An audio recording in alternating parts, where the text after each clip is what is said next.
Aloha and welcome to This Is Now. I'm Dylan Ancheta alongside Mark Carpenter. Well, the House continues to struggle to elect a new speaker as Republicans are divided about who should lead. And this is all amid a potential shutdown in Congress trying to pass support for Ukraine and Israel. Skylar Henry reports.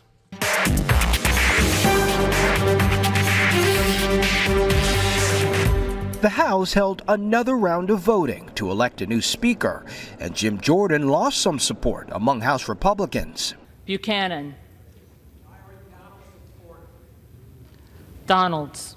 Jim Jordan says he has no plans to drop out of the race, and he's looking to win over the Republicans who currently do not support him. I already proven I can get from the most conservative members of the conference to the more moderate members of the conference. So got a whole cross-section of the conference. It's important that we get the last few. Jordan can only afford to lose 4 votes and still reach the 217 needed to win. And this process has exposed some deep rifts within the Republican conference. I think we're a mess. There's now a growing chorus of people, including former House Speakers Newt Gingrich and John Boehner, calling for Speaker pro tempore Patrick McHenry to be made temporary Speaker and push this contentious vote to a later date. Ohio Congressman David Joyce plans to file a motion to do that, saying by empowering Patrick McHenry as Speaker pro tempore, we can take care of our ally Israel until a new speaker is elected. But doing so would require making a deal with Democrats, which is a no-go for some. I think we should get a Republican speaker. I've been very clear about that. I think that's where the conference is. That's what our rules suggest. So let's get a Republican speaker and get about the people's business. Jordan says they'll vote until they have a speaker. Skylar Henry, CBS News, Capitol Hill. While the war between Israel and Hamas rages on, President Biden was in Israel for meetings and is already on the way home. His trip to Jordan was canceled after an explosion at a Gaza hospital killed hundreds of Palestinians. Ian Lee is following the developments and is in Tel Aviv. President Biden once again promised full U.S. support during meetings with Israeli Prime Minister Benjamin Netanyahu and his war cabinet. As long as the United States stands, and we will stand forever, we'll not let you ever be alone. We're going to make sure we have what you need to protect your people, to defend your nation. The president's trip to Israel comes just hours after a massive explosion at a Gaza hospital. Both sides are blaming each other for the attack that left hundreds of Palestinians dead. Based on the information we've seen to date, it appears the result of an errant rocket fired by a terrorist group in Gaza. Many of the injured were brought to a nearby hospital, already overwhelmed with patients. They try to find a safe place, they try to find a shelter, and they have been attacked by a barbaric bombardment. Despite U.S. support, international pressure is mounting on the Israelis to scale back their blistering attacks as the death toll in Gaza climbs past 3,000. But with 1,400 Israelis dead and Hamas still holding about 200 hostages, including women and children, Netanyahu remains defiant. The forces of civilization will prevail for our sake, for your sake, for peace and security in our region and in the world. Anger is spreading across the region. In the Jordanian capital Amman, protesters tried to storm the Israeli embassy. Many expect that rage to only grow while Israel keeps bombing Gaza. Ian Lee, CBS News, Tel Aviv. As the war continues to escalate, thousands trying to flee are running into trouble at border crossings. Chris Livesay reports. The last exit out of Gaza, blocked. Thousands of Palestinians caught in a bottleneck at the Rafah gate, hungry, thirsty, these people here, and exasperated. These people here live.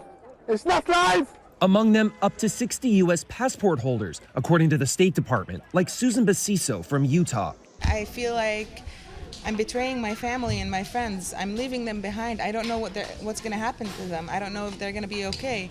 I don't know if I'm going to ever see them again. On the other side, Egypt, where security forces fear they could be overwhelmed by a human stampede, says former Egyptian lawmaker and Israel expert Emad Gad. You have two choices. Number one, to try to prevent them and shoot them. And shoot them? Yeah.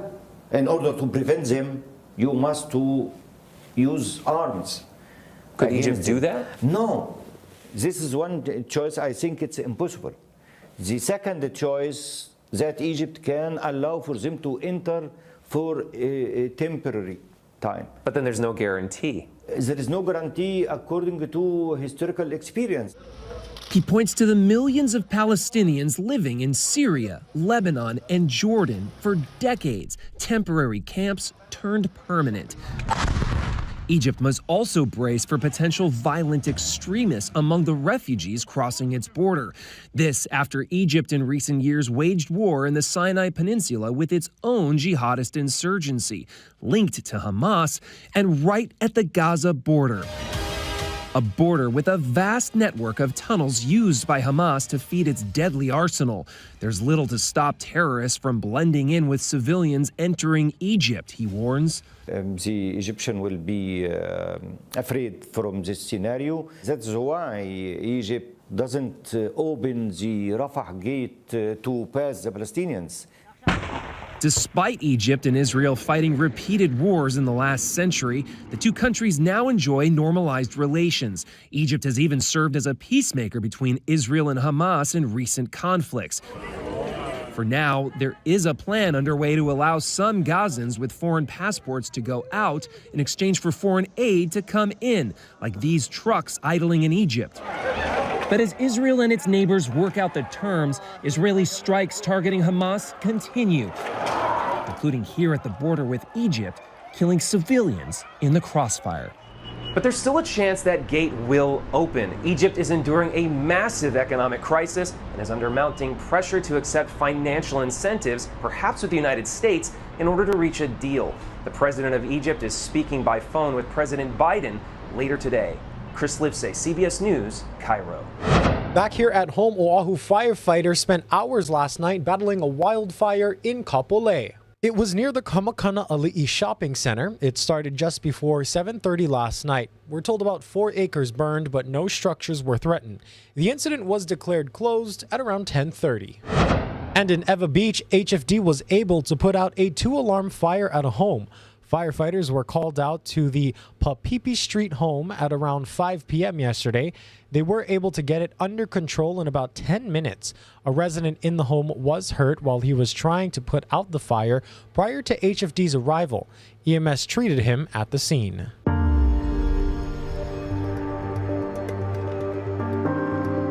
Lahaina zones 14A and 14B will open Friday and Saturday. Those areas include Front Street, Aholo Road, and the area between Aholo and Kawaulo Roads. Visiting hours will be from 7 to 3 those days. You can keep track of what areas are reopened online at mauirecovers.org. Mayor Bisson says there's still about 6,800 people in 36 hotels. About 540 homeowners are now hosting 1,500 survivors. Through the Council for Native Hawaiian Advancement's housing program, it pays $375 per person taken in, or $1,500 a month. If you'd like to open your home, sign up at mauinuistrong.info. On Tuesday, about 400 students returned to Lahaina Intermediate School for the first time since the wildfires. Some are concerned about toxins in the soil, but most were excited to be back. It felt really refreshing. I remember some old memories I had on this campus. It just felt really good. My heart is overflowing, seeing the faces of these kids coming in and them hugging each other and the staff greeting them, and it has just been just an overjoy for me. This is a long time coming, so we're very happy to see everyone today. What happens when the wind switches? What happens, when they start cleaning up and disturbing all of the ash, and it starts blowing up the hill? In the afternoon, onshore sea breezes from the ocean come up. That's going to affect us or me. Jonathan Silva is a counselor at King Kamehameha III Elementary. He's among a group of teachers refusing to relocate to Princess Nahi'enaena Elementary School, which reopened today. He and others say possible toxic air, water, and soil are at the root of their decision to stay put. The DOE says tests show the campus is safe. Maui Mayor Richard Bisson spoke about when he realized just how bad the Lahaina fires were on August 8th. In an interview with Spotlight Now, Mayor Richard Bisson says the focus that morning and afternoon was on the fires in Kula. According to the county, the mayor was in and out of the Emergency Operations Center all day. Bisson says it wasn't until late afternoon when he found out that the EOC had lost contact with fire units in Lahaina. He got emotional as he explained how he tried to send help from Wailuku. We sent 2 of our folks from the EOC, Josiah Nishita, Zeke Kalua, got into our 2 trucks. They went to Long's, they went to Safeway, they bought every case of water that was there, and they drove it out. So, anyway, but they got stopped along the way because the fire had jumped the road. The mayor says he went to sleep around 3:30 a.m. but woke up to the grim news 2 hours later that deaths had been confirmed. You can watch the full Spotlight Now interview, which is posted on our website and social media platforms.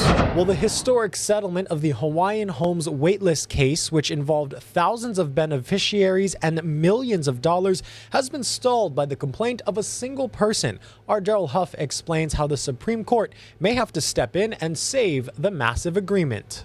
$285 million was to be released to more than 2,000 Homelands beneficiaries and surviving descendants on the 1st of October. But all that is now up in the air because one person who may not even have been eligible for payment filed a complaint.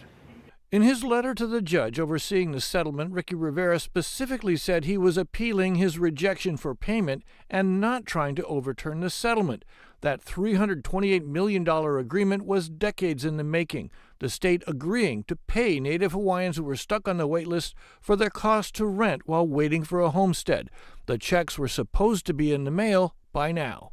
They were just about to get their, long awaited settlement awards when all of a sudden, finding out there's some appeal going on that's now going to delay them for an indefinite amount of time is beyond frustrating for them, many of whom are elderly and dying.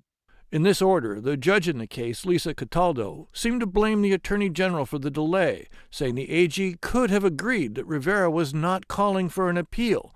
The state's position is intractable despite all of the facts, she wrote. She also sympathized with the waitlisters still waiting. Their long-awaited receipt of their share of the settlement proceeds is again out of their hands and for now out of their reach. It is a travesty. Senator Miley Shimabukuro questioned the Attorney General. And her understanding is that to start to release funds prior to this one appeal being settled would be a violation of the settlement agreement. But late this morning, the Supreme Court offered a shortcut, agreeing to take the Rivera appeal on an emergency basis. So that will definitely speed things up because it'll go straight to Supreme Court. Once they issue their decision, then there's no further appeal.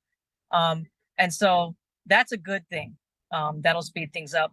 In its order, the Supreme Court is giving the parties only 5 days to write out their arguments, which implies the court wants a rapid resolution. Although after 25 years in court, the waitlisters probably are not holding their breath. Senator Shimabukuro is urging anyone waiting for homesteads to apply for rental assistance from the Council for Native Hawaiian Advancement. Daryl Huff, Hawaii News Now. Developers as well as state and city leaders broke ground at a new affordable senior rental community at the former site of the Aiea sugar mill yesterday. The $62 million project will feature 140 units. It is the latest initiative in the Aiea Town Center master plan. It's been 5 years of hard work and diligent planning to set this stage. We're excited that the construction of this new $63 million project can now begin. Yay! Inch by inch, this work is only possible through the pooling of minds, through our builders, through our nonprofit community, and our local community, telling us what they want. The project is on track to be completed by 2025. While Kilauea Volcano is not erupting, earthquake rates beneath the southern part of the summit have increased over the past 24 hours. The number of earthquakes has jumped from 23 per day on Monday to 136 recorded in the last 24 hours. The Hawaiian Volcano Observatory is closely monitoring the activity. Kilauea's last eruption was less than a month ago, and it ended after 6 days. Such a beautiful sight there at Kilauea. Let's take you out live outside now through a look through our traffic cameras. You're looking at H1 and Ka'onohi westbound. No major traffic incidents on the road. Everything seems to be flowing smoothly. Right after this short break, our Guy Hagi will have your full First Alert forecast.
today should be relatively dry. Take a look at the drought monitor, which will be updated by tomorrow. Many places will likely be downgraded because of the ongoing drought conditions.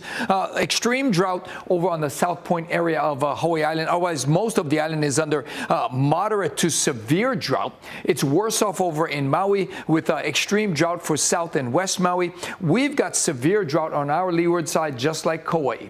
So again, there's a chance for some rainfall to help with the drought. We got a weak front coming into Kauai tomorrow, spreading to Oahu by Friday. So Kauai and Oahu likely to get some scattered showers. Not a lot of rain. We're still expecting a lot of sunshine with those light winds. Still going to be a little bit humid. And when that weak front comes in, we'll get a weak trade wind breeze all the way through Friday.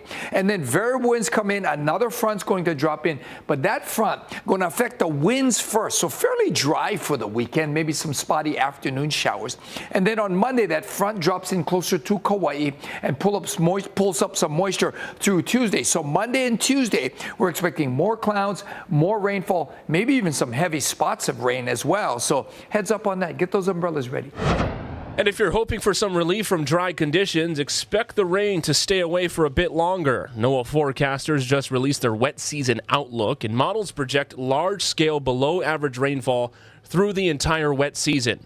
More than 40% of the state is expected to see severe to exceptional drought conditions, drought which is expected into next year's dry season. Much of this is largely due to El Nino conditions, which intensified over the summer. And NOAA adds you can expect out-of-season brush fires due to lingering dry fuels, as well as a higher likelihood of large North Shore surf events in January and February. More than 30,000 American service members died in battle during the Korean War. Now this week, 2 surviving Marines came together for the first time after 70 years. Carlos Flores was there for the reunion and has the story from South Carolina. A meeting 70 years in the making. You know me?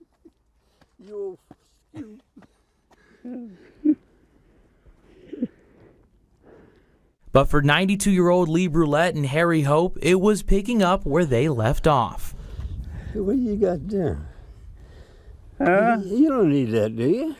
And I joined the Marine Corps in 1950. I was 18 years old. Brulette was serving in Europe when the Korean War broke out. One Marine said, "Where in the hell is Korea?" And never heard of it. Hope and Brulette fought in the Battle of Chosin Reservoir, a 14-day event that claimed the lives of thousands. It was cold, 40 below zero. A lot of Marines died, and a lot of them froze. Hope and Brulette are 2 of 3 Marines left from their platoon that made it home. I was for 1 year. I saw a lot of action. I was there. But after 70 years... But he was a baby then, see, and he didn't hang around with the guys who drink beer. Time stood still. You really did have a baby face. We went around the world.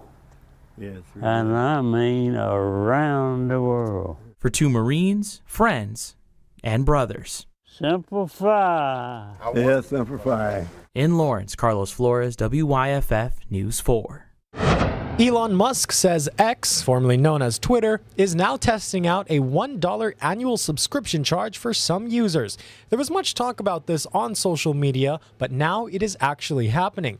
The social media platform said Tuesday that the move is part of its effort to combat spam and bot activity, and that the annual subscription is part of a program called, quote, Not a Bot, that will first be tested in New Zealand and the Philippines. Elon Musk previously said the company planned to move to a subscription fee model in September, but that the changes are not a profit driver. Users who are unable or unwilling to pay the $1 annual fee will only be able to view posts and follow accounts. It is not clear when the paid subscription will roll out worldwide. Victoria's Secret is innovating its catalog, introducing underwear specifically designed to meet the needs of women with disabilities. The adaptive features include magnetic closures, sensor-friendly fabric, and fully adjustable and convertible front straps. The VS and Pink adaptive line is now available to customers online and in select stores nationwide. The retailer said it developed the collection with the help of a firm that works with people with disabilities.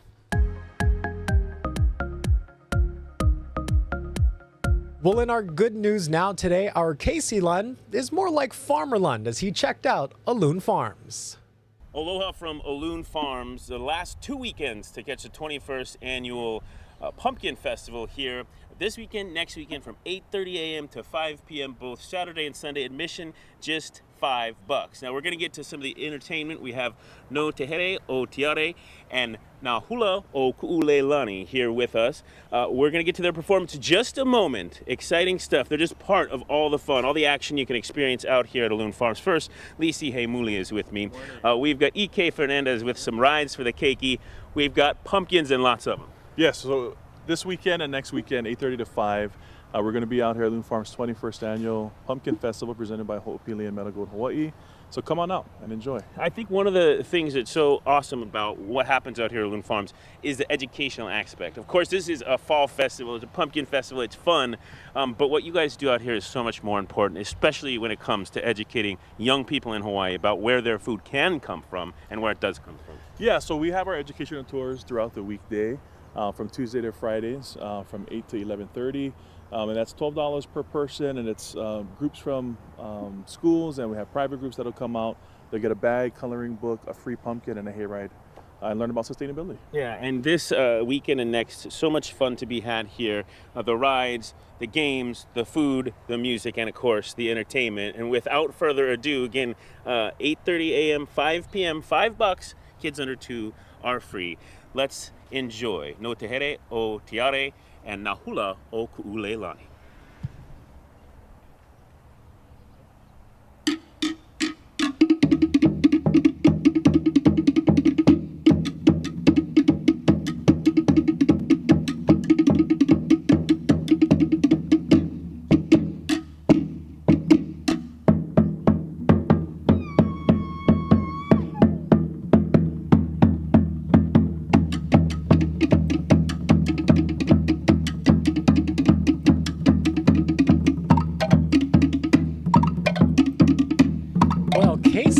Having so much fun out there at Alon Farms. Looks like it's going to be a great time. Oh, a ton of great festivities out there. And Alon Farms, they always do such a great job of, just having a full lineup of events out there. Yeah, and of course you got keiki. Is that something you guys might check out? We got to spot our pumpkins early. Yes. All right, we got one more fun story to get to. We got a lot of Las Vegas fans here in Hawaii. Well, another attraction is on its way to Sin City. Get ready for a haunted experience. Universal Parks and Resorts announced Universal Horror Unleashed. It is a concept for a permanent entertainment experience. Think of it as kind of like a year-round haunted house. It's going to feature classic horror characters such as Frankenstein, Dracula, and the Mummy, haunted-themed bars and eateries by night. And it's also going to be located at the city's immersive Area 15 entertainment district. No opening date has yet to be announced, and it is the first time Universal has created a permanent horror experience beyond its theme parks. And I saw something, I think it's going to be in a facility that's they're targeting 100,000 square feet. Wow. Well, it's going to be massive. You can catch me running the other way, away from that. I do not do scary. Thank you all so much for watching. We hope you have a wonderful rest of your afternoon. Aloha.